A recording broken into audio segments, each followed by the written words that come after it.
টাকা এমন একটা জিনিস যেটা পাওয়ার জন্য মানুষ নিজের জীবনটা উজাড় করে দেয়।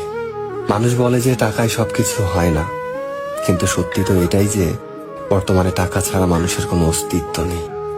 হাসপাতালের অসুস্থ মানুষটা জীবনে বাঁচা মরার সাথে লড়াই করে চলেছে, কিন্তু ডাক্তারের প্রথম কথা হলো যে আগে টাকা জমা করুন, তারপরে চিকিৎসা হবে। স্কুলে পড়লে টাকা, কলেজে শিক্ষা নিতে গেলেও টাকা, আর চাকরিতে সম্মান টাকার কাছে হার মেনে যায়। কোথাও গেলে টাকাটাই সবার আগে দরকার হয়। টাকা থাকলে মানুষ মানুষকে মানুষ ভাবে। টাকা ছাড়া মানুষটা যতই সৎ সহজ ভালো মানুষ হোক না কেন, সমাজ সে মানুষটাকে অবহেলা করতে শুরু করে। বাস্তবতা তো এটাই যে টাকা শুধু দরকারই হয় না, আজকাল মানুষের সব থেকে বেশি প্রয়োজনীয় জিনিস হয়ে উঠেছে।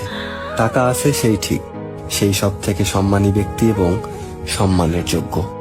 আর যার কাছে টাকা নেই, তার সত্যিগুলোকেও খুব সহজে মিথ্যে বানিয়ে দেওয়া যায়।